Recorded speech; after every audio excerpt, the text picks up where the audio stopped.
Assalamualaikum warahmatullahi wabarakatuh. Waalaikumsalam warahmatullahi wabarakatuh. Hamdan wa syukran lillah, salatan wa salaman ala rasulillah. Allahumma sholli ala sayyidina Muhammad wa ala ali sayyidina Muhammad. Rabbi shrah li sadri wa yassir li amri wa hlul 'uqdatam min lisani yafqahu qawli. Raditu billahi rabba wa bil islami dina wa bi Muhammadin nabiyya wa rasula. Allahumma rzuqna fahman nabiyyin wa hifdzal mursalin wa ilhamal malaikatil muqarrabin. Allahumma faqihna fid din wa 'allimna ta'wil. Baik Bapak Ibu semuanya yang sama-sama kita muliakan, Ustadz Khairul Anam dan juga Bapak Ibu semuanya peserta perkuliahan Studi Islam yang dirahmati oleh Allah Subhanahu wa taala, yang senantiasa istiqomah sama-sama untuk tafakuh fiddin, memperdalam ilmu agama sebagai bekal mengarungi kehidupan yang sangat singkat ini untuk kemudian kita berinvestasi sebaik-baiknya, sebanyak-banyaknya, semaksimal mungkin untuk kita bawa nanti kita kembali ke hadirat Allah Subhanahu wa taala dan hidup di alam keabadian, itu alam akhirat. Semoga kita ditakdirkan oleh Allah Subhanahu wa taala dan kita jemput takdir itu dengan usaha kita. Semoga kita dikehendaki menjadi yang kelak akan menjadi calon penghuni surga. Amin ya rabbal alamin. Dan kita memperoleh ilmu yang bermanfaat, yang berdampak positif bagi dunia, agama, dan akhirat kita bersama. Amin ya rabbal alamin. Baik Bapak Ibu semuanya, insya Allah pada hari ini kita akan membahas tentang hadis yang ke-10 dari kitab Al-Wafi, syarah dari kitab Al-Arba'in An-Nawawiyah karya Imam An-Nawawi, Al-Wafi karya Syekh Mustafa Dib Al-Bukhari. Di sini hadis yang ke-10 ya, Al-Hadis Al-Asir, hadis yang ke-10. Temanya adalah At-Thayyib Al-Halal Syaratul Qabul ya. Jadi saya tulis di sana bahwa syarat diterimanya Allah. Ya, diterimanya Allah Subhanahu wa taala. Diterimanya segala sesuatu dari seorang hamba ya, diterima oleh Zat pencipta. Itu syaratnya apa sih? Apakah tanpa syarat atau bersyarat? Baik, bismillahirrahmanirrahim. Wa anhu bihi qala bi asanidina al-mutasilah ila muallifi hadzal kitab wa ila Rasulillah sallallahu alaihi wa alihi wasallam. Wa anhu bihi qala an Abi Hurairah radhiyallahu an, dari sahabat Abu Hurairah ya, Abdurrahman bin Sakhr.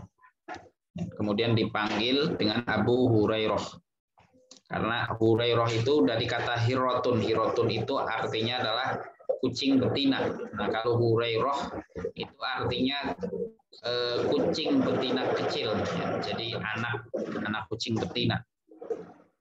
Jadi sahabat Abu Hurairah dipanggil itu ya. Ada dua versi. Versi yang pertama bahwa beliau pecinta kucing ya. Jadi sampai saat ini pun ada beberapa orang yang kemudian suka gitu mengurus kucing gitu ya, dikasih makan tiap pagi, dibelikan daging-daging untuk dikasih makan. Nah kalau misal katakan bapak-bapak, bisa disebut dengan Abu Hirah ya, Abu Hirah atau Abu Hurairah tafaulan ya, untuk berharap kebaikan yang pernah diberikan kepada sahabat Abu Hurairah radhiyallahu taala anhu. Ya, versi yang kedua bahwa ada gulungan ya, rambutnya itu kelihatan di belakang seperti sedang menggendong kucing. Nah, maka dipanggillah dengan Abu Hurairah. Ala kulli hal itu merupakan panggilan gitu ya, pasti ada sebabnya. Beliau berkata, sahabat Abu Hurairah berkata, qala Rasulullah sallallahu alaihi wa alihi wasallam bersabda, innallaha thayyibun, sesungguhnya Allah Subhanahu wa taala itu adalah zat yang sangat baik, yang bersumber dari Allah Subhanahu wa taala segala kebaikan-kebaikan, keindahan-keindahan ya. Maka yang pernah menemui keindahan ini, yang pernah menemui langsung keindahan ini hanya Rasulullah Shallallahu Alaihi Wasallam. Akan tetapi karena cintanya Rasulullah kepada kita, kepada umatnya, Rasulullah padahal sudah menemukan keindahan yang hakiki, tetapi Rasulullah kemudian memilih untuk kemudian kembali lagi ke dunia, ke bumi gitu ya. Untuk apa? Menyebarkan syariat tadi. Ya, syariat kecintaan yang telah diberikan oleh Allah kepada beliau. Ketika beliau Isra Mi'raj ya, berjumpa dengan Allah Subhanahu wa taala, beliau menemui keindahan itu, akan tetapi Rasul kemudian memilih untuk kembali ke bumi dan menyebarkan ya risalah keindahan itu kepada kita semuanya. Padahal kalau kita semuanya mungkin Bapak Ibu kalau sudah berada di tempat yang ternyaman mungkin untuk pulang nggak mau gitu ya. Ayo pulang aja pulang, nggak mau, udahlah saya mau di sini saja, nggak mau pulang karena apa, sudah terlalu nyaman. Tetapi Rasulullah SAW begitu cintanya kepada kita sehingga padahal sudah berjumpa dengan zat yang thayyib, yang sangat indah, yang sangat baik, yang kemudian bersumber dari Allah adalah kebaikan-kebaikan, tetapi masih memilih untuk kembali ke bumi. La yaqbalu illa thayyiba. Dia Allah Subhanahu wa taala tidak akan menerima ya, tidak akan menerima dari hamba-hambanya kecuali apa-apa yang indah, apa-apa yang baik. Apa-apa yang baik, baik niatnya, baik caranya ya. Kemudian baik pula ya. Nilai baik itu apa nanti kita cek. Wa innallaha amara bil mu'minin, dan sesungguhnya Allah Subhanahu wa taala telah memerintahkan kepada orang-orang yang beriman bima amara bihil mursalin, dengan apa-apa yang telah Allah perintahkan juga terhadap para rasul.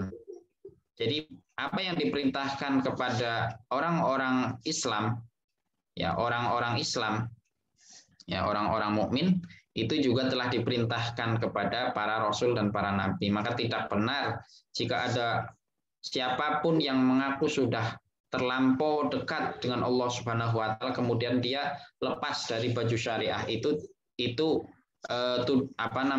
satu ajakan, seruan yang salah ya. Jika misal katakan ada orang yang sudah terlalu dekat, terlampau dekat dengan Allah, kemudian mengatakan halal baginya meminum minuman keras, ya saya sudah tidak memperoleh kewajiban sholat dan seterusnya, maka orang-orang yang seperti ini jangan sampai kemudian kita ikuti suri tauladannya ya, apa tindakannya, apalagi perkataannya. Karena apa yang dilakukan oleh orang-orang mukmin yang diperintahkan kepada kita itu telah diperintahkan kepada nabi-nabinya Allah Subhanahu wa taala. Faqala ta'ala, padahal para rasul, para nabi itu adalah makhluk Allah Subhanahu wa taala yang terpilih, dan itulah hamba-hamba Allah terdekat kepada Allah Subhanahu wa taala. Faqala ta'ala, kemudian Allah taala berfirman, ya ayyuhar rusulu, ya. Ada sebuah firman di dalam surat Al-Mu'minun ayat 51, Allah berfirman, wahai para rasul, kulu makanlah kalian minat thayyibati, ya, dari makanan-makanan yang thayyib, ya, makanan-makanan yang thayyib. Thayyib itu apa? Nah nanti ya. Jadi thayyib itu baik, ya, baik dan bergizi. Jadi baik dan bergizi. Wa'malu, dan lakukanlah, ya, thayyib. Wa'malu, dan lakukanlah sholihan, kebajikan. Ya, para rasul saja diseru seperti itu. Artinya para rasul itu tidak terlepas dari baju syariah. Ya, mereka adalah orang-orang yang pertama kali ya berada di garda terdepan ketika melakukan syariat Allah Subhanahu wa taala. Inni bima ta'maluna alim. Sungguh kami Allah Subhanahu wa taala dengan apa yang kalian lakukan itu Maha mengetahui. Nah, ini. Jadi para rasul ya tadi di dalam hadis bahwa orang-orang mukmin itu diperintahkan sebagaimana para rasul juga diperintahkan. Nah, di sini para rasul diperintahkan untuk kemudian mengkonsumsi hal-hal atau makanan-makanan yang baik, ya, yang baik, dan diperintahkan untuk melakukan kebajikan-kebajikan. Nah, berarti artinya di dalam hadis itu menunjukkan bahwa kita juga diperintahkan untuk mengkonsumsi sesuatu yang baik. Ya, yang baik. Baik itu apa? Nah, kalau di dalam Islam itu baik itu adalah yang bergizi, ya, memiliki nilai manfaat, dan juga yang kedua halal. Jadi halal dan memiliki nilai manfaat. Dan juga kita diperintahkan sebagaimana para Rasul perintahkan, yaitu untuk melakukan kebajikan. Nah, kemudian berikutnya, wa qala ta'ala, dan Allah berfirman, ya ayyuhalladzina amanu, wahai orang-orang yang beriman. Ya, kalau tadi yang di atas ya ayyuhar rasul, wahai para rasul. Di bawah ya ayyuhalladzina amanu, wahai orang-orang yang beriman. Bapak Ibu semuanya, ini jangan dianggap bahwa panggilan ini adalah panggilan biasa, ya. Ini adalah panggilan sayang dari Allah Subhanahu wa taala, ya. Kalau kita misal katakan memanggil putra-putri kita gitu ya. Kalau misal orang Jawa mungkin ya panggilnya Ning Ayu. Nah, itu dipanggil ya. Kalau Jang gitu, manggil anaknya pakai Jang, itu panggilan-panggilan sayang kan. Ya bagus. Ya, kalau orang Sunda mungkin Bager gitu ya. Itu dipanggil seperti itu. Itu panggilan-panggilan sayang. Jadi coba rasakan bahwa Allah Subhanahu wa taala sedang memanggil sayang kepada hambanya. Siapa itu? Orang-orang yang beriman. Ya ayyuhalladzina amanu, ya. Kutiba alaikumusiyam, ya, diwajibkan atas kamu puasa. Pakainya apa? Seruan sayang, wahai orang-orang yang beriman.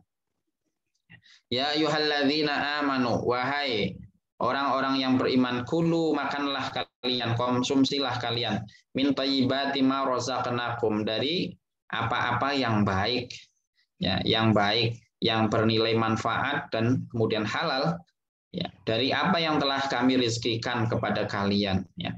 Tadi ya ayyuhar rusul, di sini ya ayyuhalladzina amanu. Kontennya itu sama. Apa? Yaitu kita diperintahkan untuk mengkonsumsi sesuatu yang thayyib. Sebagaimana para rasul tadi kulu min thayyibat, ya. Ya, suruh diperintah juga kulu minat thayyibat, untuk mengkonsumsi sesuatu ya yang thayyib. Nah, di sini juga orang-orang yang beriman itu juga sama, diperintahkan untuk mengkonsumsi yang thayyib. Nah, jadi betul bahwa perintah apa yang diperintahkan kepada kita itu telah diperintahkan kepada para rasul, ya, para utusan itu. Jadi para pemimpin dari pemuka-pemuka agama umat Islam ini. Kemudian Rasulullah Shallallahu Alaihi Wasallam menceritakan, ya, seorang laki-laki. Nah, di sini tidak disebutkan siapa namanya. Rasul tahu nggak? Rasul tahu nggak? Saya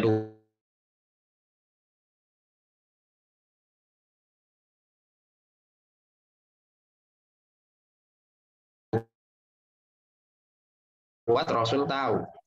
Tetapi ada yang diceritakan, dan kita tujuannya adalah untuk i'tibar, ya, untuk mengambil pelajaran, maka jangan sebutkan personifikasinya. Personalnya jangan sebutkan. Identitasnya jangan disebutkan. Kemarin si fulan mencuri dan ini dan itu, jangan. Silahkan sebutkan perbuatannya, tetapi jangan sebutkan personifikasinya. Personalnya jangan disebutkan. Tujuannya apa? Untuk kita mengambil pelajaran dari keburukan yang dilakukan. Tapi kalau kebaikan yang dilakukan oleh orang lain, silahkan kita sebutkan, ya, identitas dari si pelakunya. Tsumma dzakara, kemudian Rasul menceritakan ar-rajula, ya, seorang laki-laki, tidak disebutkan siapa dia. Ya, intinya laki-laki yutilus safar, ya, yang kemudian melakukan safar panjang. Ya, melakukan safar panjang.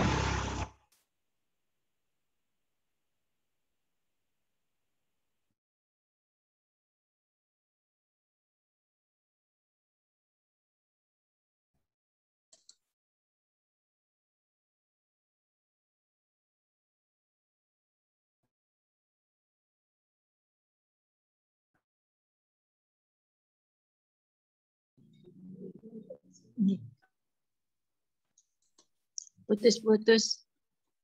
Iya, di tempat saya nge-lag nih, Umi. Suaranya hilang ya, Ustadz? Hilang. Suaranya hilang, Ustadznya juga mandek aja tuh.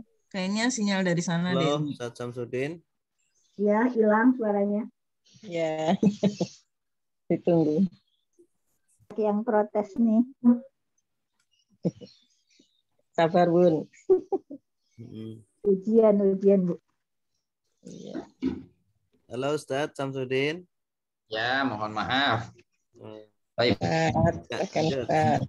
Ya, ini ada iklannya Bapak Ibu. Jadi sudah AdSense kayaknya ini. Jadi Zoom-nya Ustadz Anam udah AdSense kayaknya dapat ini royalti lagi.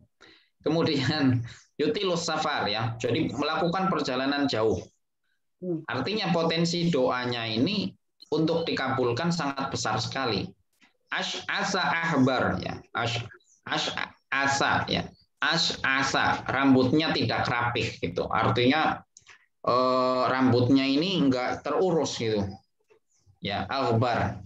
Kemudian banyak debu. Artinya dia melakukan perjalanan jauh gitu kan. Saking saking jauhnya perjalanan dia gitu, sering safar, traveling gitu ya. Jadi sampai-sampai kemudian bentuk fisiknya itu menjadi identitas dirinya gitu. Kucel gitu ya, kusam gitu, kotor gitu. Karena kan di perjalanan susah mandi. Kalau di perjalanan kan susah mandi. Nah, akhirnya apa? Sampai-sampai rambutnya itu nggak terurus, kemudian banyak debu-debuan yang menempel, artinya kotor sekali. Seperti itu. Yamuddu yadaihi ilas sama. Kemudian dia menengadahkan, mengangkat, memanjangkan kedua tangannya ilas sama ke atas. Kemudian laki-laki ini berkata, ya Rob, wahai Tuhan kami, ya Rob, wahai Tuhan kami. Jadi laki-laki ini tadi yang diceritakan oleh Rasulullah SAW yang sering melakukan safar, beliau berdoa panjang dengan sangat khusyuk sekali. Panjang doanya. Tetapi kata Rasulullah SAW, wa mat'amuhu haramun. Akan tetapi apa yang dikonsumsi itu haram. Wa mashrabuhu haramun, dan apa yang dia minum, minumannya itu minuman yang haram. Ya. Bukan kemudian bisa jadi minuman, tapi kayaknya orang yang kemudian sering berdoa seperti itu belum tentu kemudian minuman keras gitu. Maksudnya minumannya sih minuman biasa yang seperti kita minum, tapi mungkin caranya ya memperolehnya ya dan seterusnya. Jadi materi bendanya enggak terlarang, tetapi caranya yang terlarang, itu juga haram ya. Wa malbasuhu haram, dan pakaiannya itu dihasilkan dari sesuatu yang haram ya. Bisa jadi pakaiannya harganya 50.000, 59.900 halal, kemudian ada 100 rupiah yang haram, maka semuanya kontaminasi menjadi haram. Nah, wa ghudhiya bil haram, dan dia mengkonsumsi sesuatu yang haram. Jadi nutrisi yang masuk kepada tubuhnya itu adalah tercampur ya, kontaminasi dengan sesuatu yang haram. Kata Rasul, fa anna yustajabu laha lidzalik. Bagaimana dia akan ya, doa-doanya itu akan dikabulkan oleh Allah Subhanahu wa taala. Nah, maka dari hadis ini ya ada sedikit informasi ya, bocoran bahwa walaupun tadi potensinya sudah besar ya. Misal katakan Bapak Ibu, di majelis ilmu, di raudhah, di multazam, itu kan tempat-tempat yang mustajab ya. Atau tadi ketika safar ya. Kemudian ketika orang yang sedang berpuasa, itu doa-doa yang mustajab, atau orang yang teraniaya. Tetapi ternyata ya, orang-orang yang memiliki potensi-potensi doanya dikabulkan ini, apa yang dia konsumsi, apa yang melekat pada dirinya, dia berinteraksi dengan hal-hal yang haram. Kata Rasul, fa anna yustajabu lidzalik. Bagaimana doa-doanya akan dikabulkan oleh Allah ya, padahal dia melakukan itu semuanya. Baik Bapak Ibu.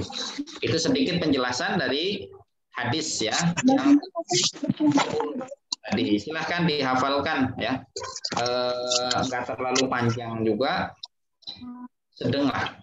Nah kemudian hadis ini diriwayatkan, dihimpun di dalam kitab Sahih Muslim, kemudian dihimpun juga di dalam kitab Sunan At-Tirmidzi atau Al-Jami' ya, juga disebut dengan kitab Jami'. Kalau Bapak Ibu masih ingat pelajaran-pelajaran yang terdahulu, coba dibuka lagi. Apa perbedaan antara kitab-kitab Sahih dan kitab-kitab Jami'? Kemudian apa perbedaan kitab Sunan, Musonaf dan seterusnya. Kemudian status dari hadis ini, hadis yang telah kita baca tadi, ya, Innallaha thayyibun la yaqbalu illa thayyiba. Hadis itu sampai terakhir, apa status hadisnya? Hadisnya adalah hadis sahih. Kenapa? Karena salah satunya dia dihimpun di dalam kitab Sahih Muslim, ya, kitab Sahih Muslim. Jadi ada referensi umat Islam itu kan yang pertama Al-Quran, yang kedua adalah kitab hadis. Dan kitab hadis yang menjadi referensi paling utama bagi ahlu sunnah wal jamaah adalah kitab Sahih Al-Bukhari dan Sahih Al-Muslim. Sahih Muslim ya, bukan Al-Muslim, Sahih Muslim. Kedua-duanya menjadi referensi utama bagi komunitas ahlu sunnah wal jamaah. Tapi kalau bukan ahlu sunnah wal jamaah, orang Syiah, mereka punya referensi utama juga setelah Al-Quran adalah kitab Al-Kafi ya, bukan Al-Wafi. Kalau Al-Wafi yang kita baca ini ya, Al-Kafi. Ini karya Imam Kulaini, ya, orang Syiah. Baik. Untuk rawi a'lanya, sahabat yang meriwayatkan ini adalah sahabat Abu Hurairah. Abu Hurairah ya, kemarin sudah kita bahas. Abdurrahman bin Shahr Ad-Dausi, kemudian masuk Islam tahun 7 Hijriah ya. Jadi menemui Rasulullah hanya 4 tahun, seperti itu. Beliau orang yang merupakan penghafal hadis, riwayat hadis terbanyak. Ya. Aslinya sih adalah Abdullah bin Amr bin As, tetapi karena sebab Abdullah bin Amr bin As ini sering pergi-pergi, akhirnya ilmunya nggak netap. Beda dengan sahabat Abu Hurairah radhiyallahu ta'ala anhu, beliau itu fokus ya menyebarkan dan mencari ilmu sehingga riwayatnya banyak sekali. Urgensitas hadis ini apakah layak untuk dimasukkan di dalam kitab Al-Arba'in An-Nawawiyah karya Imam An-Nawawi? Ya, merupakan hadis yang menjadi landasan kaidah Islam dan pondasi hukum Islam. Ya, jadi kaidah bahwa Allah itu menerima yang baik. Ya, jadi yang buruk-buruk, kalau kita mengharapkan ridho Allah, jangan berikan pilihan terakhir, tetapi pilihan prioritas, ya, yang terprioritas. Jadi kalau ada grade A sampai grade D, C misalnya, maka ambillah yang A, kasih ya, transaksikan dengan Allah Subhanahu wa taala. Dan transaksi yang tidak akan pernah merugi adalah transaksi dengan Allah Subhanahu wa taala. Pokok aturan untuk konsumsi hal yang halal, aturan halal haram. Aturan halal konsumsi, haram ya, tinggal 20 2 22 kami jeung jumaahna 24 liter tah yaumul bid. Untuk yang masih itu 20 2 hiji 22 terus kemis 23 24 tahun deui. Untuk di unmute untuk di mute yang lain terus Daudna. Kemudian berikutnya yaitu tentang kosakata di dalam hadis ini ya. Kosakata innallaha thayyibun, sesungguhnya Allah itu baik. Baik itu maksudnya apa? Ya, di sini suci, bahwa Allah itu suci, tiada kekurangan. Allah itu tidak, ya. Allah itu suci, ya. Artinya suci, tiada kekurangan. Jadi kalau di dalam benak kita ada terbesit tentang kekurangan-kekurangan Tuhan kita Allah Subhanahu wa taala, maka langsung kita tepis. Kita syahadat, ya, kita isti'adzah, ya. A'udzubillahi minasyaitonir rajim. Asyhadu an la ilaha illallah, asyhadu anna Muhammadar Rasulullah. Karena itu adalah proyek proyek setan gitu ya. Setan itu punya proyek untuk menggelincirkan manusia gitu, menggelincirkan manusia. Nah, diantaranya adalah di dalam divisi akidah, akidahnya diselewengkan gitu. Jadi akhirnya apa? Berhayallah tentang Allah Subhanahu Wa Taala, padahal namanya hayalan itu adalah pada amrun mahsusi, sesuatu yang bisa diraba. Nah, Allah nggak bisa diraba, bisa dihayal, nggak bisa dihayal. Maka ketika kita menghayal tentang Allah Subhanahu Wa Taala, maka langsung kita beristighfar, kita meminta perlindungan kepada Allah Subhanahu Wa Taala. Tidak ada yang bisa melindungi diri kita kecuali Allah Subhanahu Wa Taala. Ya. Senada dengan arti thayyib, yaitu al-Quddus, ya, maha suci, ya, yang merupakan al-Quddus adalah asmaul husna. Kemudian la yaqbalu illa thayyiba, Allah tidak menerima amal ataupun hasil harta kecuali yang tidak rusak, ya, maksudnya yang buruk, ya.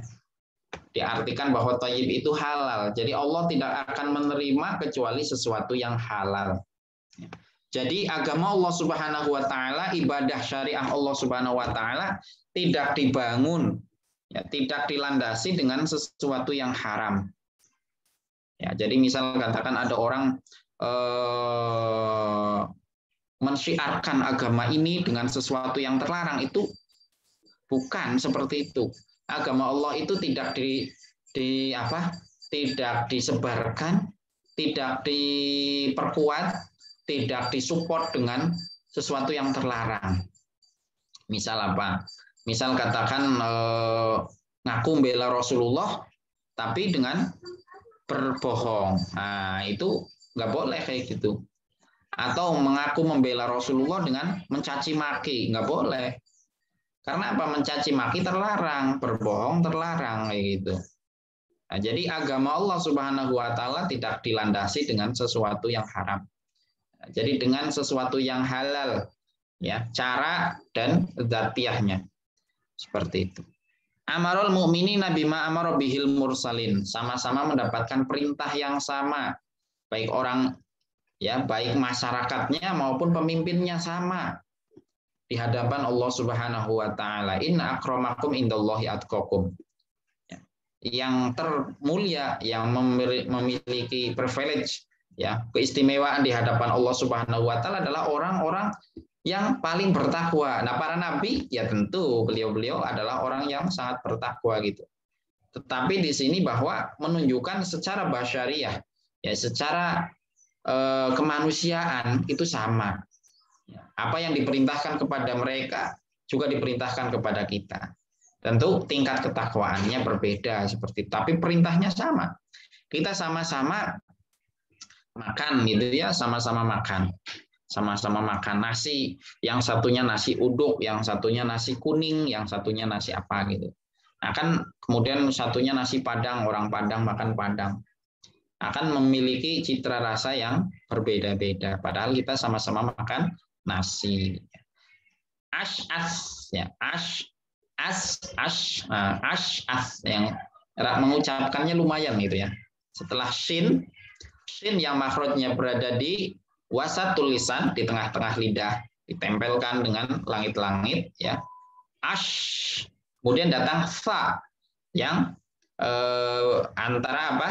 Toroful lisan, ya, ujung lidah dengan torofu sanaya al-ulya, dengan apa? Ujung gigi seri atas. Fa. Nah, di situ.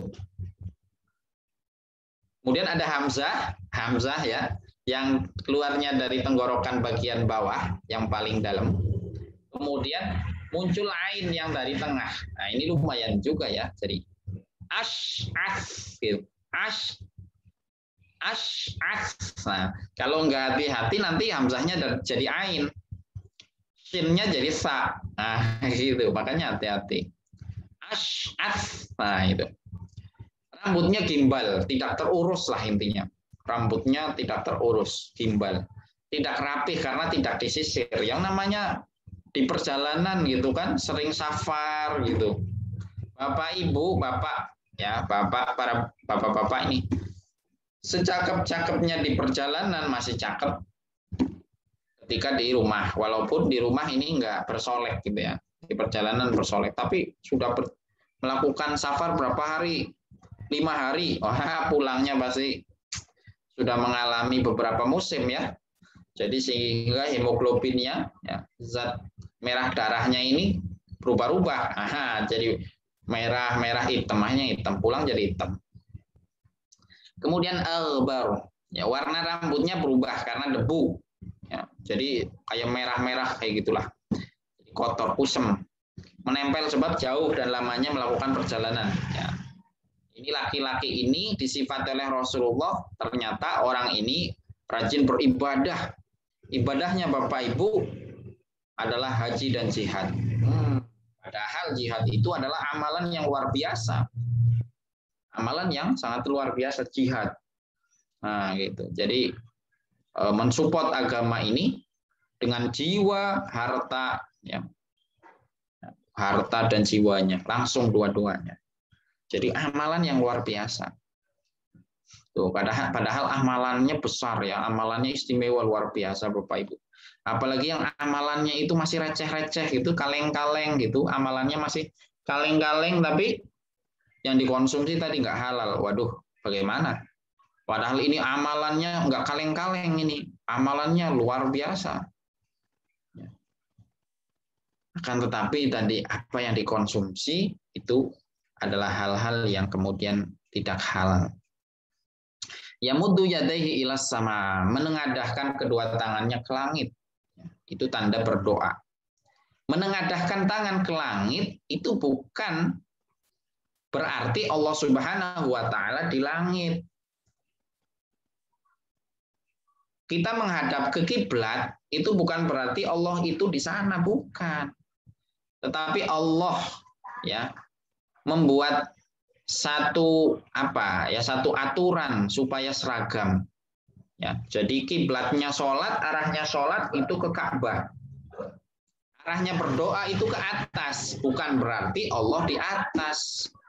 Lah kalau Allah di atas, kalau kita lagi sujud, ngapain itu? Padahal Rasulullah bersabda, ya, Rasulullah bersabda, aqrabu ma yakunu bainal abdi wa rabbih apa sujud. Bahwa tempat yang paling terdekat seorang hamba dengan Allah adalah ketika bersujud. Loh, kan nggak logis. Katanya di langit, tapi kalau sujud paling dekat. Nah, gitu. Maka di sana artinya bahwa ketika kita berdoa menengadahkan kedua tangan kita ke langit dan menengadahkan kedua tangan ke langit, ini hadisnya mutawatir. Hadis mutawatir itu apa? Menimbulkan hukum pasti. Paling parah nih. Bagi yang mengingkari itu berarti dia telah mengingkari kesepakatan. Kalau mengingkari kesepakatan bagaimana? Ya sudah, saya nggak bisa menyebutkan itu ya.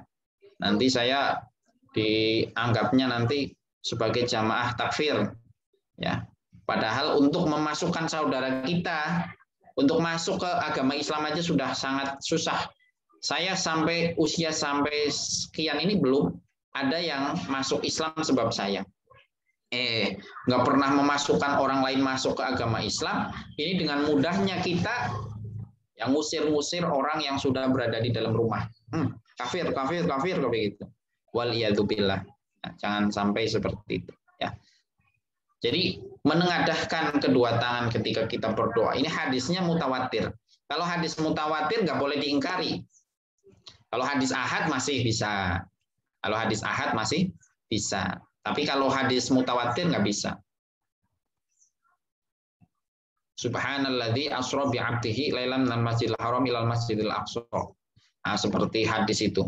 Kalau isronya saja orang mengingkari isro, itu keluar dari Islam. Tapi kalau mengingkari mi'raj, itu hadisnya nggak mutawatir, hadisnya dia ahad. Nah itu, maka dia ada beberapa pendapat para ulama. Nah seperti itu ya. Jadi menengadahkan kedua tangan ini juga menjadi simbol bahwa dia mengakui eksistensi Tuhan, ada Allah, dan dia mengakui bahwa dirinya adalah hamba, bukan Tuhan. Nah, jadi kalau ada orang berdoa, ya memohon kepada Allah SWT tanpa mengangkat kedua tangan, mohon maaf. Ya berarti ya mohon maaf.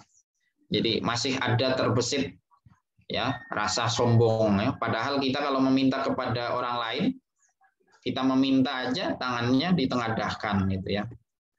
Kalau mintanya besar kita dua tangan. Tolong dong minta yang banyak kayak gitu ya. Itu kepada sesama manusia. Nah, bagaimana etika kita kepada Allah Subhanahu wa taala? Bukan hanya menengadahkan kedua tangan saja, akan tetapi menengadahkan hati kita kepada Allah Subhanahu wa taala. Fa anna yustajabu, bagaimana mungkin dan dari mana dikabulkan doa orang yang memakai dan mengkonsumsi yang haram. Padahal Bapak Ibu tadi amalannya luar biasa. Haji jihad ya, melakukan safar sebagai sebab doa yang kemudian berpotensi besar sekali dikabulkan oleh Allah Subhanahu wa taala. Tetapi itu tertolak semuanya. Sebab apa? Sebab mengkonsumsi sesuatu yang haram. Baik, bismillahirrahmanirrahim, kita masuk kepada pemahaman hadis. 14 menit. Bismillahirrahmanirrahim. Yang pertama, yang diterima oleh Allah Subhanahu wa taala. Apa yang diterima oleh Allah Subhanahu wa taala? Yang diterima oleh Allah Subhanahu wa taala, ya, sabda Nabi sallallahu alaihi wasallam, Allah tidak menerima kecuali yang baik.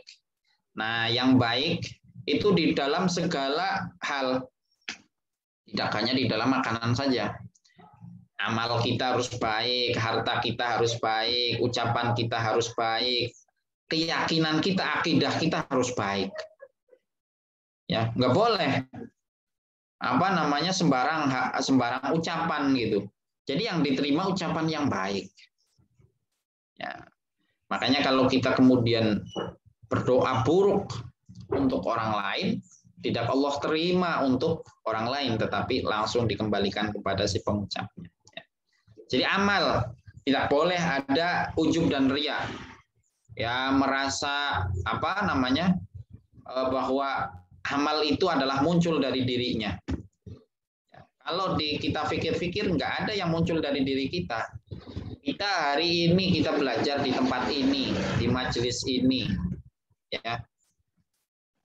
Dikiranya ini sebab kita, enggak. Ini semuanya sebab Allah Subhanahu wa taala. Ya. Sebab apa? Allah kasih kita sehat. Sehat aja nggak cukup, banyak tuh di sekeliling kita sehat tapi nggak ikut juga. Kayak gitu. Nggak cukup sehat. Ternyata ada nikmat taufik dari Allah Subhanahu wa taala yang nggak dimiliki oleh yang lain. Nah, kalau Allah nggak ngasih kita sehat, nggak ngasih kesempatan waktu, nggak ngasih taufik pertolongan untuk melakukan kebaikan, nah kita di siang ini nggak bareng-bareng, Bapak Ibu. Jadi apa yang kita lakukan itu bukan hasil usaha kita. Semuanya adalah hasil ya sebab pertolongan Allah Subhanahu wa taala. Kemudian pada urusan harta kita harus halal, ya. Baik materinya maupun caranya harus halal. Kemudian ucapan kita juga harus ucapan yang baik, nggak boleh ucapan yang buruk, ya. Di dalam surat Al-Fatir, ya, surat Al-Fatir, Allah Subhanahu wa taala berfirman, "Ilaihi yas'adul kalimu thayyibu wal 'amalus sholihu yarfa'u." Ya, kepada Allah Subhanahu wa taala kalimat-kalimat ucapan-ucapan yang baik itu akan sampai. Ya, wal 'amalus sholihu yarfa'u, dan amal soleh itu sebagai apa kendaraannya. Ya. Jadi ucapan-ucapan yang baik tuh di sana ada sifat yang baik. Maka kalau ucapan-ucapan yang buruk, ucapan-ucapan yang buruk tidak akan tersampaikan kepada Allah Subhanahu wa taala. Kemudian apalagi di dalam segi akidah juga sama. Ya. Jadi akidahnya harus benar. Akidahnya harus halal. Halal itu artinya benar. Nggak boleh akidahnya itu abu-abu. Akidahnya itu hitam. Nggak boleh. Harus betul-betul putih. Harus betul-betul putih. Ibnu Rajab kemudian berkata, ya, Ibnu Rajab kemudian beliau berkata, wala yaqbalu illa thayyiba. Ya. Maka kata Ibnu Rajab mengatakan seorang mukmin hendaknya seluruhnya baik. Hatinya, lisannya, tubuhnya, ya, itu melakukan sesuatu yang baik sehingga apa yang dia lakukan itu bisa menyebabkan ketentraman di dalam hatinya. Ya, karena albirru ya atumakninah ya atumakninah. Jadi ketenangan itu disebabkan oleh kebaikan-kebaikan. Sebaliknya kalau keburukan-keburukan itu menyebabkan kegelisahan, kerisauan. Baik. Kemudian yang kedua mana Ustaz? Yang kedua, bagaimana amal itu bisa diterima ya? Bagaimana amal itu bisa diterima ya? Salah satu faktor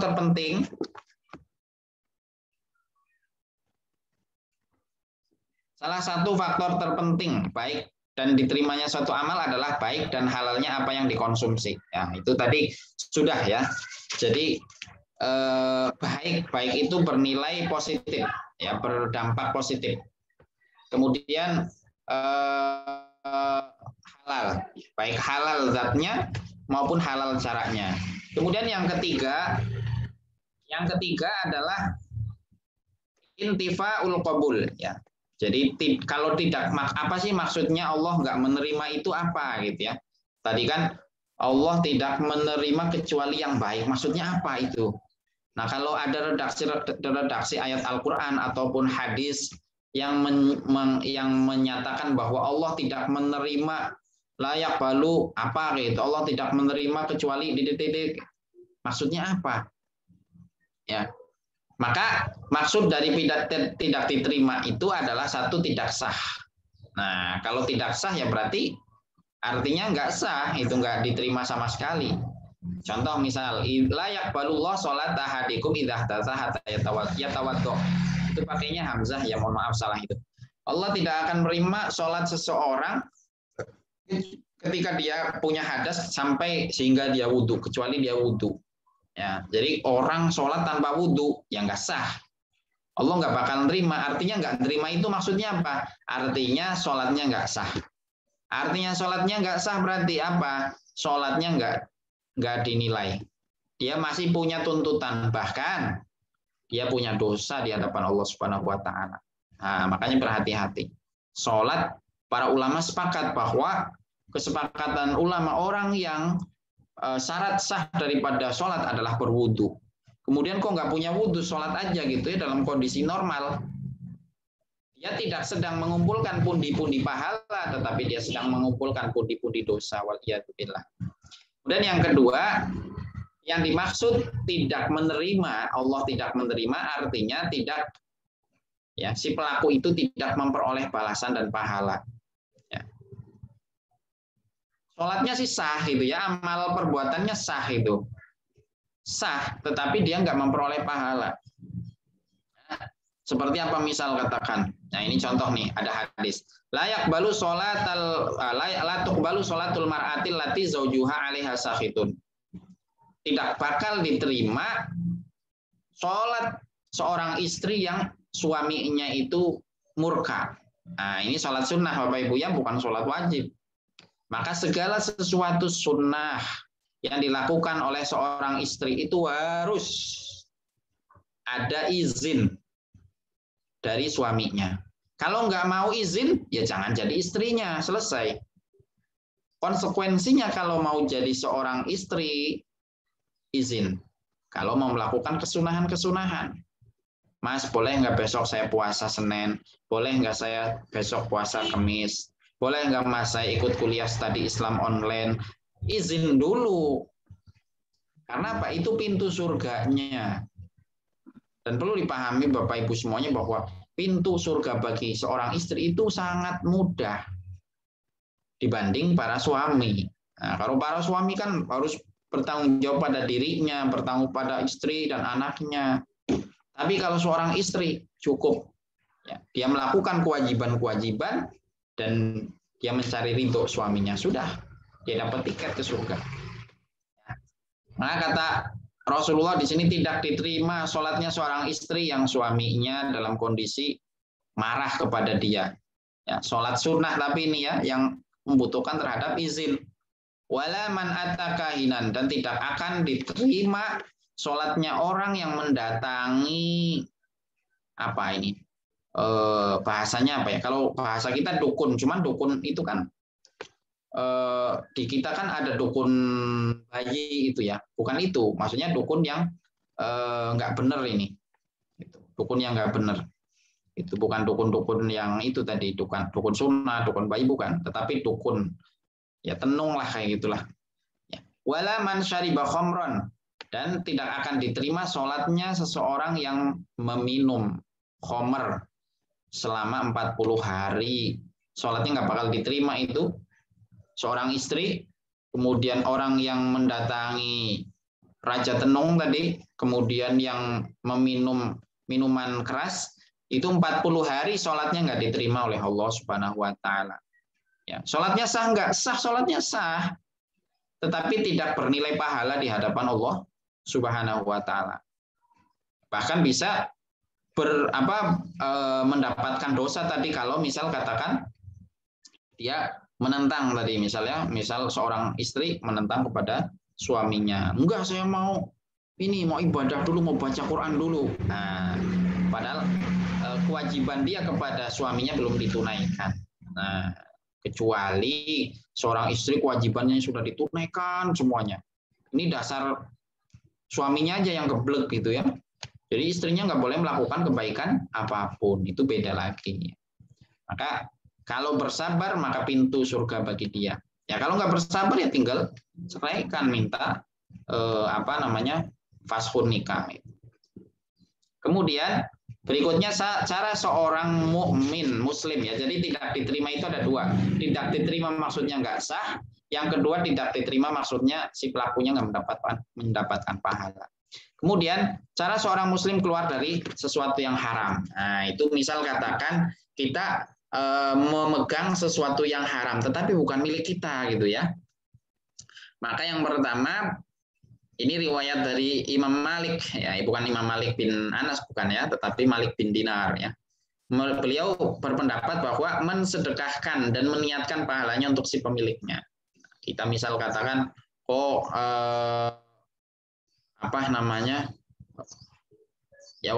misal katakan mencuri gitu ya, atau nemu atau apa, intinya sesuatu yang haram lah, bukan milik kita gitu.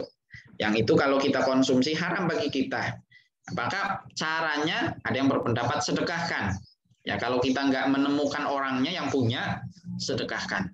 Atau kalau kita menemukan nih pemiliknya kita tahu, tapi kalau kita kasihin, waduh, berabe ini, mati saya, ya sudah jangan dikasihin gitu ya. Kalau cari-cari cara yang aman supaya menyampaikan ya sesuatu yang bukan milik kita itu kepada pemiliknya, tetapi itu berdampak sesuatu yang membahayakan terhadap jiwa kita gitu. Nah, maka bisa dengan cara ini disedekahkan. Kemudian Imam Syafi'i di dalam kaul masyhurnya bahwa harta yang haram disimpan hingga ditemukan pemiliknya dan tidak disedekahkan.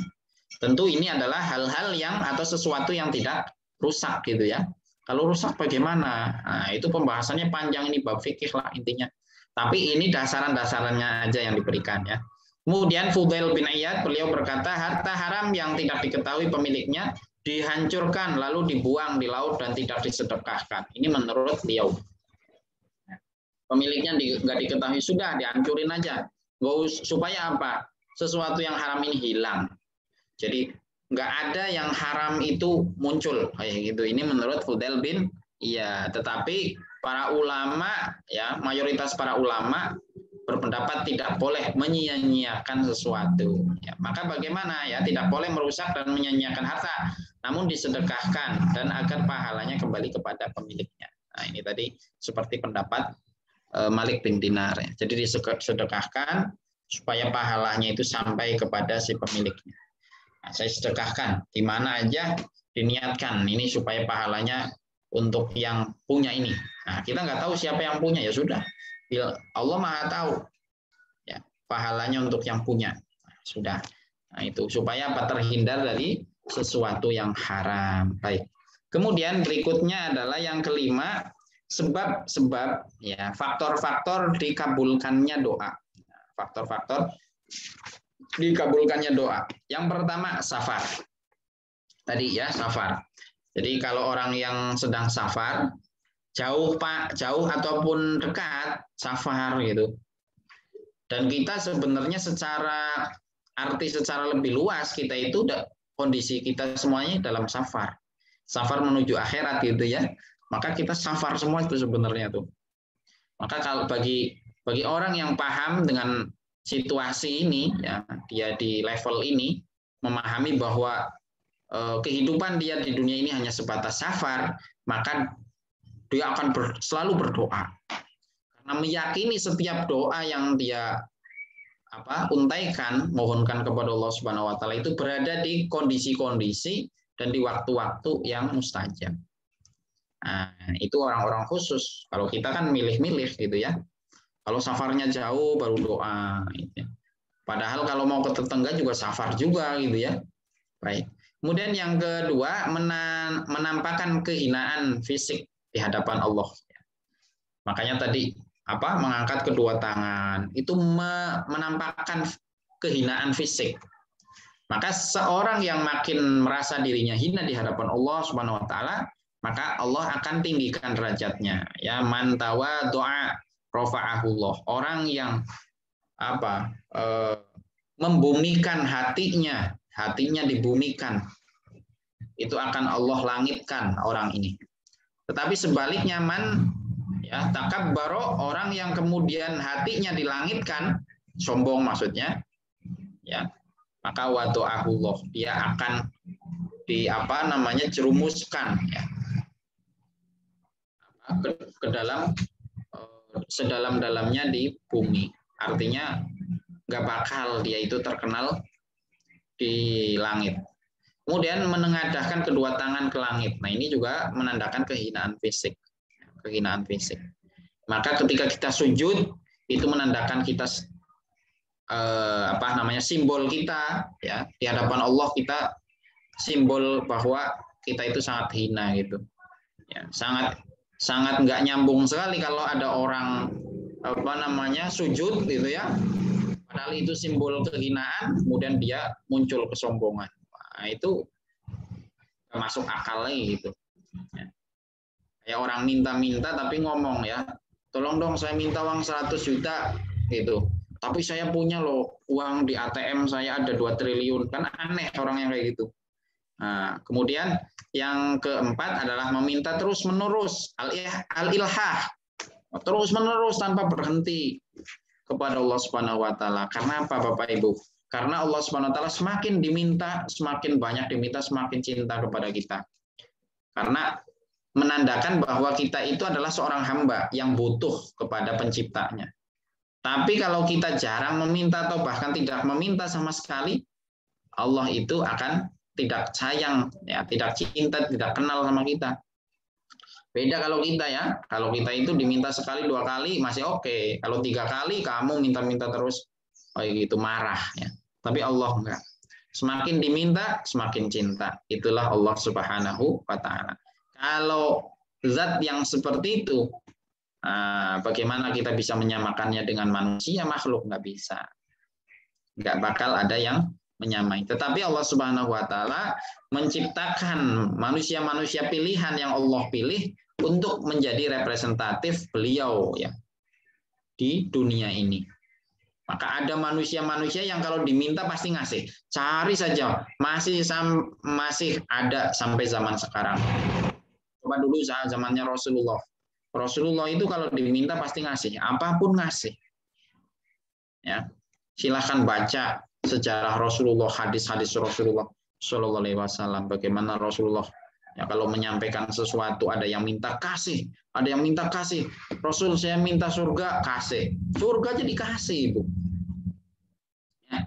Apalagi baru sebatas baju, tanah dikasih.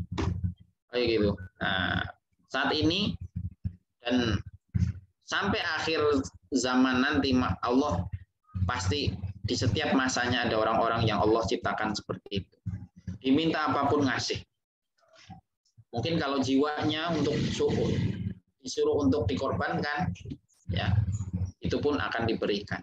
Baik, yang keenam, penghalang terkabulnya doa. Kalau tadi sebab faktor, ya untuk kemudian doa itu mudah dikabulkan.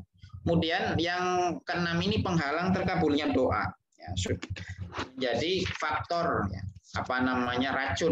racun-racun yang menyebabkan doa itu tertolak. Apa? Yang satu, yang pertama, berlapang-lapang dengan hal yang haram ya. Jadi intinya berinteraksi dengan yang haram lah, makanan, minuman, pakaian. Jadi menggampangkan sesuatu yang haram. Asal mulanya itu adalah meremehkan yang syubhat. Kalau syubhat sudah diremehin, ya kemudian menumpuk, jadi kemudian melakukan sesuatu yang haram. Haram terus, akhirnya meremehkan sesuatu yang haram. Doa seluar biasa apapun doa itu, tadi digambarkan dia safar, kemudian menunjukkan kehinaan dirinya kepada Allah SWT, tetap ya, wa anna yustajabu lidzalik, bagaimana doa-doanya akan dikabulkan. Baik, itu makanya hati-hati Bapak Ibu, jangan sampai. Lalu apa fungsinya Allah menciptakan sesuatu yang haram itu? Ya, ada cara yang haram yang nggak dilegalkan, kemudian ada sesuatu yang haram, zatnya itu untuk apa? Liyabluwakum, untuk menguji kita semuanya di alam dunia ini. Jadi adanya rapot merah itu adalah ujian bagi kita. Seperti itu. Jadi bukan buruk, tetapi untuk ujian diri kita semuanya. Kesimpulan di dalam pelajaran kita hadis yang ke-10 ini diantaranya adalah yang pertama, doa merupakan inti dan pusat ibadah. Karena ibadah itu hakikatnya adalah pengharapan kepada Allah Subhanahu wa taala. Kita puasa kan berharap. La'allakum tattaqun, menjadi hamba yang paling teristimewa di hadapan Allah Subhanahu wa taala. Kemudian apalagi masuk ya, diampuni dosa-dosa yang telah ghufira ma taqaddama min dzambi.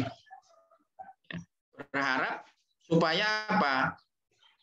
Dosa-dosanya diampuni. Nah, itu kan berarti harapan. Harapan itu apa? Doa. Maka segala ritual ibadah yang kita lakukan, hakikatnya adalah, intinya, substansinya, itu adalah pengharapan, penghambaan, pengabdian kita kepada Allah Subhanahu wa taala. Kemudian berinfak dan beramal dengan hal yang halal dan terlarang dengan yang haram tadi ya. Bagaimana kalau sesuatu yang haram kita miliki ya, itu bukan milik kita, ya maka infakkan gitu, karena bukan milik kita. Tapi kalau milik kita sendiri, maka tidak boleh menginfakkan kecuali sesuatu yang halal. Dan tadi Ustaz, itu kan diinfakkan katanya nggak boleh sesuatu yang haram. Haram bagi kita, tetapi halal bagi pemiliknya. Maka diniatkan tadi, niatkan pahalanya untuk pemiliknya, bukan untuk kita. Diniatkan pahalanya untuk pemiliknya. Gitu. Ini sudah haram gitu ya. Dia berharap pahalanya untuk dirinya, sudah kayak gitu minta diumumin gitu ya. Bapak Fulan itu telah berinfak untuk wakaf pembangunan apa gitu ya. Senilai 50 juta. Oh, ternyata sebenarnya bukan uang dia gitu. Kemudian orang serius dalam memohon, maka dia harus memperhatikan makanan dan pakaian yang halal. Di antara keseriusan kita memohon, kalau kita minta kepada Allah Subhanahu wa taala, salah satu tanda kita serius meminta, ya, kita nggak celengekan gitu ya, bahasa apa itu bahasanya, celengekan. Nah, Jawa Tengah kayaknya. Jadi nggak canda gitu. Salah satu ciri-ciri kita memohon kepada Allah dengan tidak canda, apalagi mengolok-olok Allah, waliyadzubillah, minta tapi sambil ngolok-ngolok, minta uangnya dong 100.000, tapi kan kamu nggak mungkin bisa, nggak mungkin, kamu kan orang apa, miskin dan seterusnya.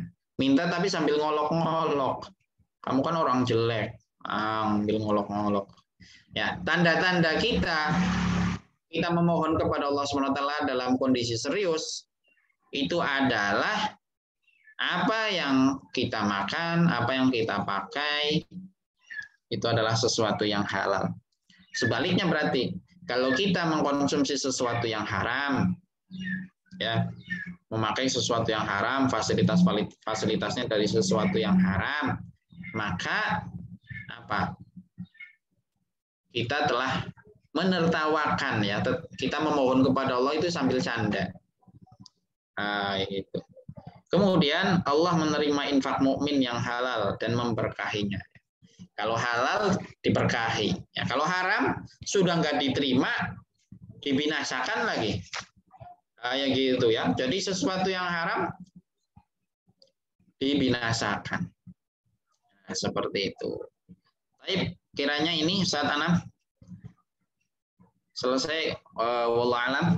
Baik. Semoga ada yang bisa diambil manfaatnya oleh Bapak Ibu semua. Baik. Terima kasih Ustaz Samsudin. Sekarang giliran Bapak Ibu, jika ada pertanyaan silakan disampaikan. Silakan untuk menyebutkan nama dan asal domisili. Ya Ustaz, saya. Assalamualaikum. Waalaikumsalam warahmatullahi wabarakatuh. Ibu Laksmi dari mana? Ya, dari Sidoarjo. Sidoarjo, kapan ini ke Tangerang, Ibu? Sidoarjo, Jawa Timur, Ustaz. Iya, kapan mau ke Tangerang? Ya Allah, kakak kesempatan. Ini lewat Zoom. Baik. Silahkan. Ya, ini tentang tadi sebab dikabulkannya doa antara lain kan tentang safar. Ya. Kemudian safar yang bagaimana yang dimaksud? Apakah hanya apa istilahnya rekreasi atau silaturahim ke keluarga? Gimana itu? Ya. Baik. Sudah pertanyaannya Ibu Laksmi itu aja. Pertanyaan yang sangat bagus sekali ya. Jazakumullah Ibu Laksmi. Ini juga menyempurnakan ya. Supaya lebih detail lagi tadi betul. Jadi pertanyaan yang sangat bagus. Jadi safar yang bagaimana ya? Safar fitoah ya. Safar yang bernilai ketaatan, yang bernilai kebaikan. Ya. Jadi safar yang bernilai kebaikan, bukan safar fi maksiyah. Ya. Jadi safar dalam kondisi maksiat. Saya mau ke mana? Mau ke Jakarta, mau ngapain? Wah, saya mau ini mukulin itu orang yang nggak bayar utang, udah 5 tahun nggak dibayar-bayar. Nah, itu nggak seperti itu. Tapi kalau mau ke Jakarta mau ngapain? Saya mau ketemu sama anak cucu saya di sana. Itu safar fitoah. Nah, itu safar yang seperti itu. Mau silaturahim ya.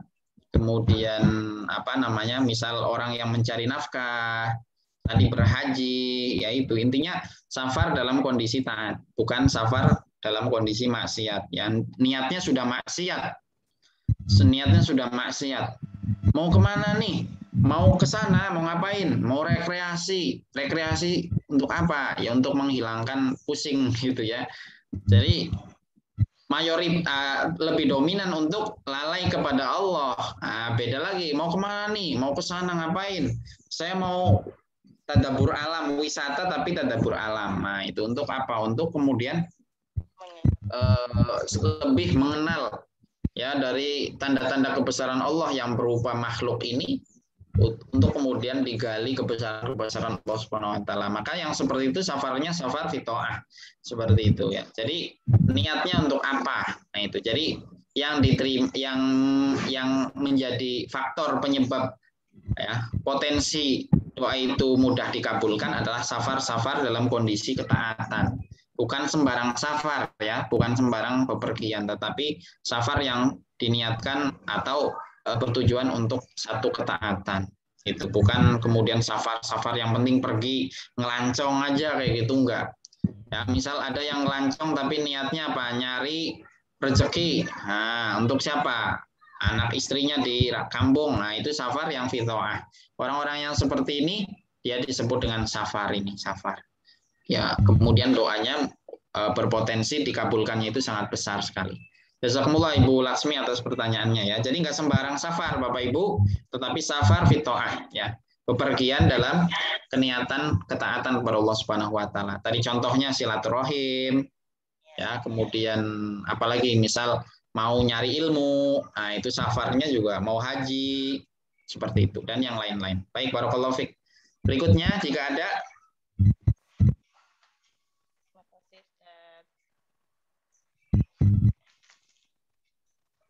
Silakan. Baik, dari mana dan Siapa dan dari mana? Jika ada.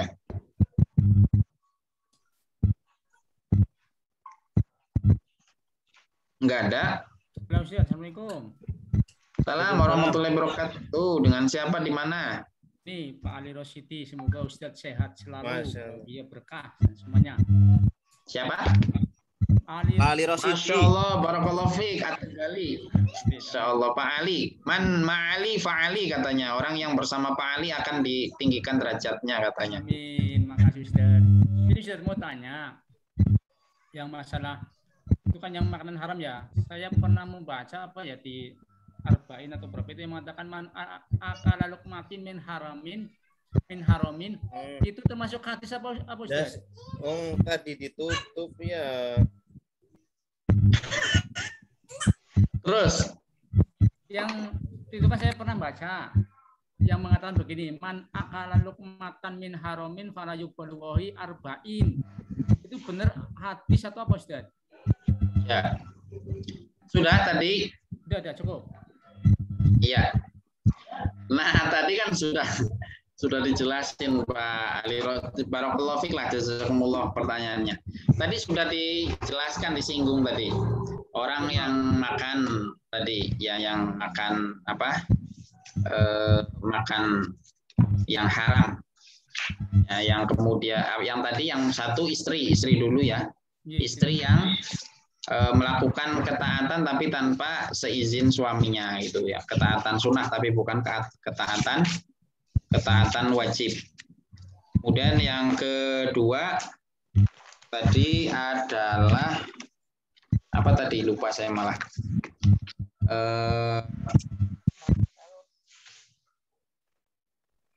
Bentar dulu, saya cari dulu tadi. Ya.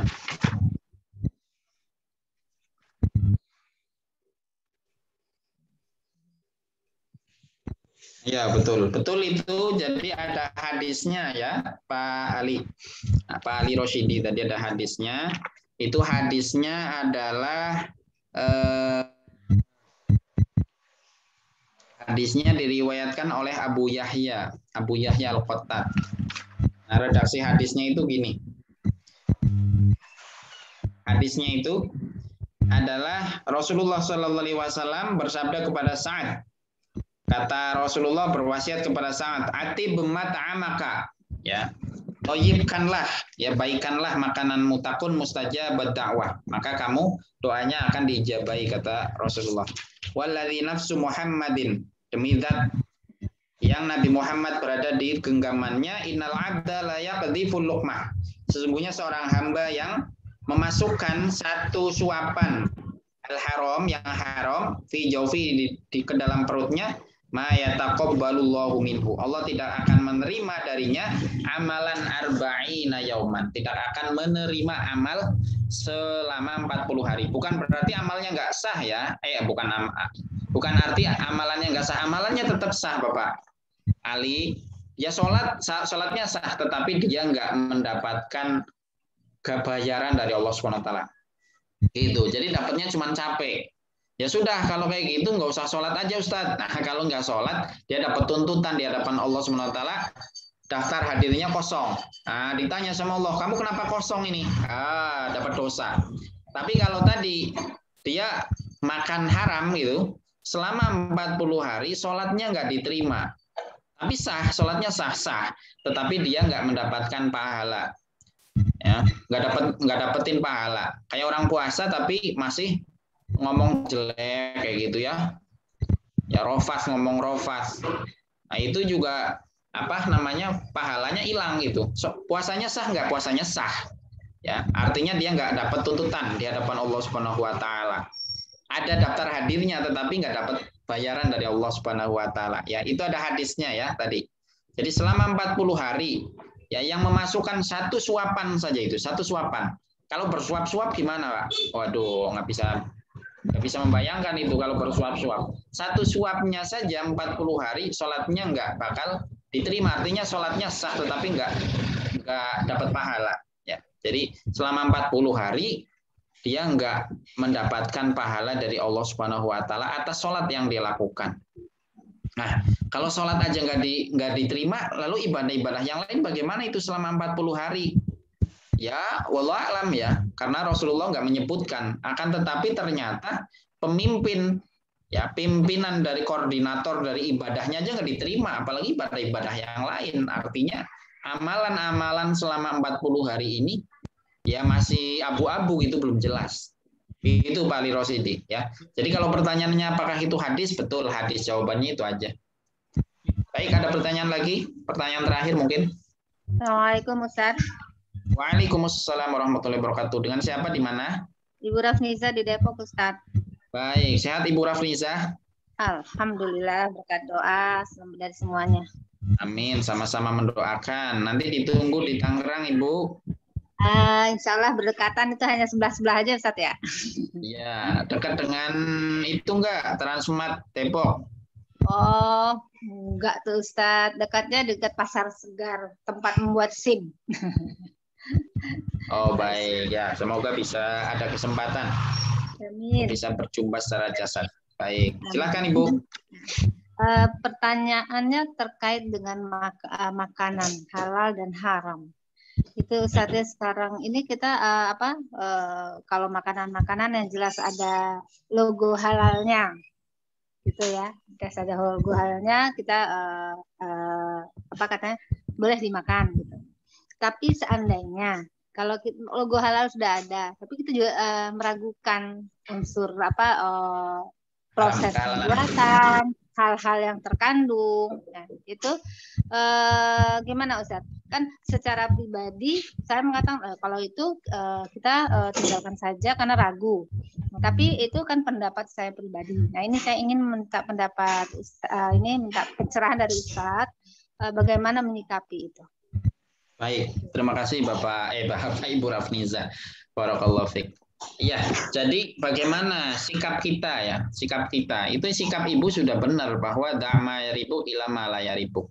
Jadi tinggalkan yang membuat kita gelisah, kita ragu. Ya, masih ragu, tinggalin kalau masih ragu kayak gitu. Jadi kalau yang masih ragu itu tinggalin. Tapi kalau misal makanya kalau kita interaksi di luar gitu ya, kalau saat ini itu ada beberapa ulama yang mengatakan bahwa kalau kita ingin menemukan sesuatu yang betul-betul masih halal murni, itu tidak akan kita temukan kecuali air hujan yang turun, ya, air hujan dari langit langsung kita kita tadahin ya, kita tangkap dengan mulut kita langsung tanpa melalui pelantaraan apapun. Nah, itu kalau kita kepengen memperoleh sesuatu yang betul-betul masih halal untuk saat ini. Nah, itu artinya seperti itu. Artinya apa? Kita interaksi di masyarakat umum ini. Jadi kita kalau ragu ya tinggalin gitu. Nah, makanya bagaimana supaya kita nggak ragu? Supaya nggak ragu, ya minimal kita pakai standar-standar dasar. Oh, yang jual ini orang Islam. Nah, itu udah. Kalau yang jual ini orang Islam, ya sudah kita ambil itu sesuatu yang datang darinya. Tapi kalau kita sudah ragu, aduh ini orang nggak pernah sholat gitu kan, kita tahu gitu, ini orang nggak pernah sholat, kemudian ini motong-motong hewan, tahu nggak ya caranya ya kayak gitu, ngaji aja nggak pernah gitu ya, karena kan bab memotong itu kan penjagalan itu kan ada di literasi agama, itu literatur agama. Nah, orang nggak pernah belajar sama sekali, orang nggak tahu. Ya kalau ragu tinggalin. Nah, kayak gitu. Kalau ragu maka tinggalin. Maka cari yang paling aman. Tetapi kalau misal katakan kita nggak bisa hidup nih kalau nggak interaksi dengan yang lain, ya jangan ragu-ragu. Tadi pakai standar paling dasar. Dia orang Islam, nah dia menjalankan syariat ya sudah selesai. Nggak usah kemudian diteliti sampai mendetail. Dilihat gitu ya, ditungguin bagaimana motongnya gitu, pakai baca bismillah apa enggak gitu. Akhirnya ibadah-ibadah kita yang lain terbengkalai hanya untuk kemudian memastikan satu hal.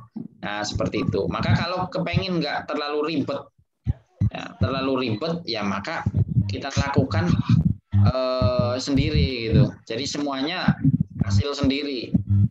pemotongan daging dari sendiri. Ya tapi kan rada susah juga ya. Ibu Rafniza misal kepengen daging sapi, motong dulu sapi kayak gitu. Iya, nggak mungkin. Itu kan susah juga. Nah, kalau hal-hal yang susah seperti itu, maka sikap kita itu adalah harus jangan sampai ragu. Kalau ragu intinya tinggalin gitu aja. Kalau ragu tinggalin. Nah, maka jangan sampai ragu. Kita lihat yang jual orang Islam, ya sudah selesai. Seperti itu. Insya Allah ya dia memotong secara syar'i kayak gitu. Tapi kalau ibu ragu tinggalin, intinya rumusannya itu. Kalau ragu tinggalin. Nah, bagaimana caranya kita nggak ragu? Nah, itu menumbuhkan rasa nggak ragu itu di dalam diri kita. Karena sikap ragu juga ini adalah salah satu pintu masuknya si setan kayak gitu. Maka bagaimana cara kita tidak punya sikap keraguan-raguan ini? Nah, ini kita harus tahu cara dan ilmunya itu gitu. Jadi minimal standarnya kalau misal katakan makanan-makanan itu orang Islam lah kayak gitu, orang Islam ya. Jadi nggak semua produk yang nggak ada sertifikat halalnya itu berarti nggak halal gitu ya. Itu nggak seperti itu. Jadi yang penting makanannya komposisinya sudah jelas, kemudian yang jual orang Islam ya sudah. Gitu. Tapi kalau emang ingin berhati-hati sekali, Ibu Rafniza siapapun, kita kalau pengen berhati-hati sekali ya semuanya dari hasil sendiri. Lauk pauknya sampai nasi ya. Nasi yang kita tanak itu dari beras hasil tanaman sendiri. Oh, itu baru biasa. Nah, kita kan gini. Untuk nasi aja kan beli gitu, berasnya belinya nyari yang paling murah tapi paling baik kayak gitu. Yang dari mana lagi kalau bukan dari mereka gitu. Nah, maka tentu kita bersikap tadi harus yakin bahwa ini adalah melalui proses yang halal seperti itu. Jangan ada ragu. Tapi kalau ragu intinya tinggalin. Nggak boleh ragu kemudian kita lakuin. Nah itu kalau ragu dilakuin nanti jadi penyebab keraguan yang lebih besar. Itu jangan sampai. Jadi apa yang dilakukan oleh kita itu adalah sesuatu yang yakin. Jangan ragu. Kalau ragu itu nanti menjadi pintu masuknya setan. Oh ini orang ini gampang ragu nih gitu. Setan kan selalu ngawasin kita, memantau gitu. Nggak pernah libur mereka itu. Nggak pernah libur. Jadi selalu ada shift-nya gitu. Kalau kita kerja itu ada 3 shift ya. Kalau setan nggak tahu tuh shift-nya berapa. Kayak gitu ganti terus gitu. Nggak pernah lengah mereka dengan diri kita sebagai manusia. Kiranya itu Bu Rafniza wallah alam ya. Jadi sikap kalau kita ragu tinggalin. Maka bagaimana kita supaya nggak ragu itu ya. Karena untuk kita interaksi dengan orang lain itu sangat susah sekali Ibu. Tadi misal Ibu butuh daging, nggak mungkin Ibu motong sendiri. Nah, Ibu butuh beras, ya kalau nggak nanam sendiri kan berarti butuh orang lain. Seperti itu. Tinggal nanti memilih yang paling aman gitu. Nyari petani gitu ya. Syukur-syukur petaninya yang ahli ibadah, wah itu luar biasa. Ibu beli gitu, kalau di warung belinya itu 14.000, Ibu beli ke petani itu 15.000. Wah luar biasa itu Bu. Kayak gitu. Itu bernilai pahala udah kayak gitu sama orang yang ahli ibadah lagi. Wah, luar biasa. Nah, itu hendaknya kita seperti itu. Maaf Ustaz, Ya. jadi prinsipnya yang kita seagama gitu ya, sama-sama Ya. Muslim. Kalau yang di luar Betul. Muslim, tentu kita benar-benar katakan tidak gitu Ustaz ya. Ya kalau yang bukan orang Islam intinya jangan yang dikonsumsi, yang masuk ke perut jangan sampai kayak gitu. Jadi kalau yang bukan orang Islam itu jangan yang masuk perut. Tapi kalau bisa, kalau emang ada pilihan antara orang Islam dan orang non-Islam, ya orang Islam dulu diprioritaskan gitu. Seperti itu. Makanya kita sebagai orang Islam itu harus memberikan solusi gitu. Kadang kita itu nggak memberikan solusi. Kadang ada orang non-Islam jual air kemasan sekian, orang Islamnya di atasnya, ya jadi nggak jadi solusi. Kayak gitu, minimal sama gitu, sehingga menjadi solusi. Atau kalau bisa lagi di bawahnya akan menjadi solusi bagi orang Islam untuk kembali kepada sesama Islam, kan kayak gitu. Itu Bu.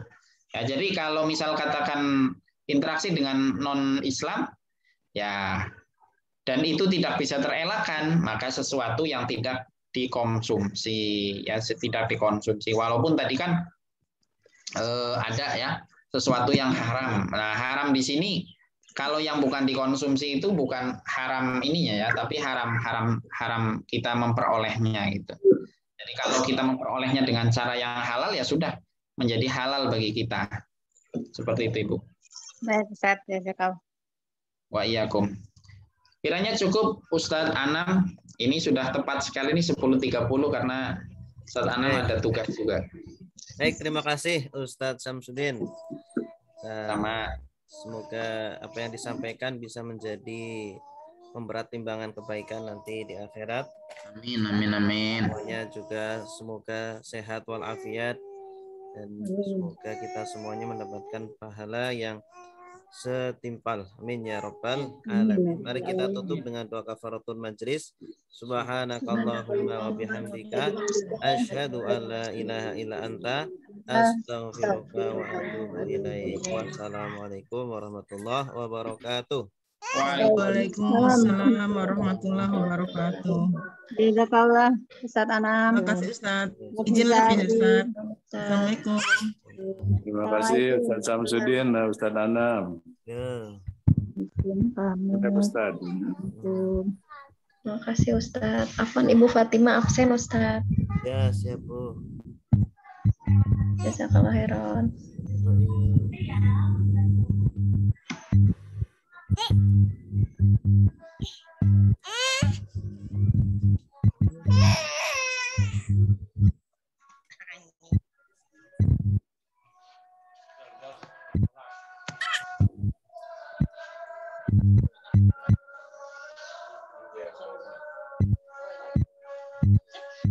Lain